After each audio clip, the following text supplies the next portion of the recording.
فاسألوا أهل الذكر إن كنتم لا تعلمون.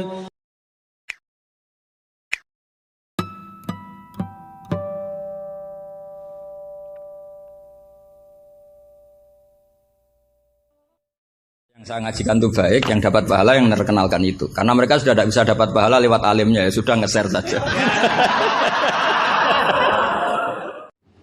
Jenengan jangan hanya berpikir protes dengan ketentuan fikih, mengkaji yang sebanyak-banyaknya. Itu tadi, misalnya Anda seorang supir permanen, supir bis terutama. Kalau truk kan bisa lihat-lihat, kalau bis kan ada deadline-nya ya waktu. Seperti bis jurusan Surabaya Semarang, saya kan sering naik bis jurusan Surabaya Semarang. Kadang-kadang supirnya melihat saya tanya, Gus saya ini supir, saya ini Ramadan itu gimana ini?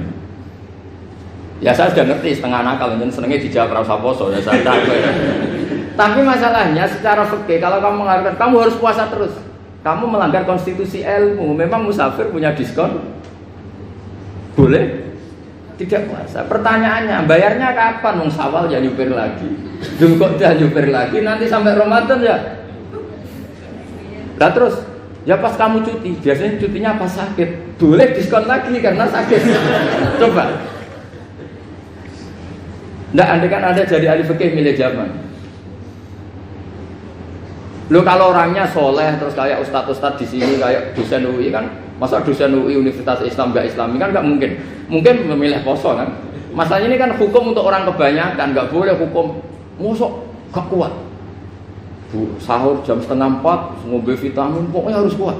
Itu udah hukum, itu saran. Hukum itu beda dengan saran. Hukum itu hanya berpijak musafir itu boleh iftar. Kalau saran memang boleh, ya usahakan kamu makan 3:30 pas fit nyupir. Terus kalau nyupir selesai jam 10 nanti istirahat. Memangnya majikan bisa ngatur jamnya? Itu fikih. Maka menjadi perdebatan yang namanya pergi itu apa? Menurut Imam Syafi'i pergi itu ya dari rumahnya ke tempat yang asing yang tidak wilayahnya namanya pergi. Menurut Imam Ahmad bin Hanbal enggak. Pergi itu tidak kerja. Jadi orang yang supir yang seperti itu namanya tidak pergi tapi kerja. Tanyakan ke publik, misalnya jenengan ke UI, istri kamu atau suami kamu ditanya, istri kamu kemana? Kira-kira jawabnya bilang pergi jalan-jalan apa bilang kerja?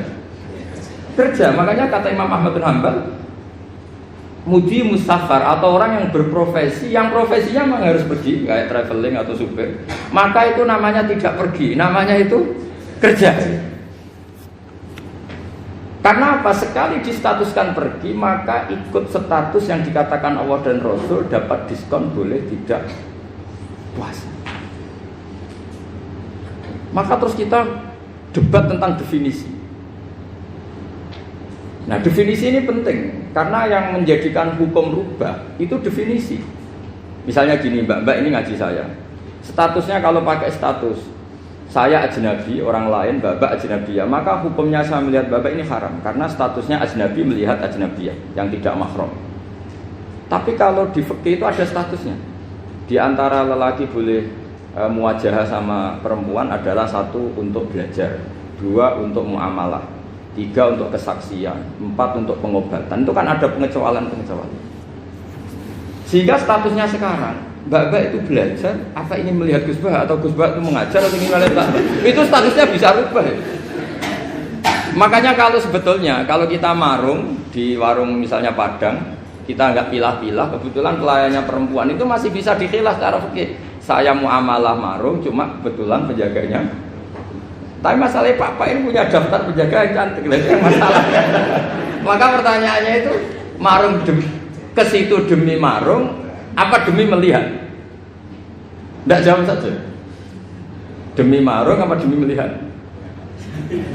Kalau demi marung supaya kenyang, penjaga yang sangar-sangar juga banyak. Akhirnya kalau demi makan, penjaga yang cowok kan banyak. Kalau demi melihat, berarti yang dihitung kan niatnya.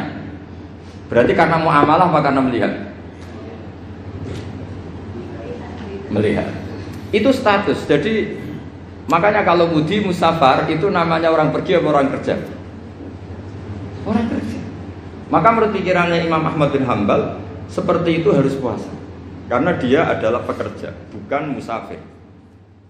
وما أرسلنا من قبلك إلا رجالا نوحي إليهم فاسألوا أهل الذكر إن كنتم لا تعلمون.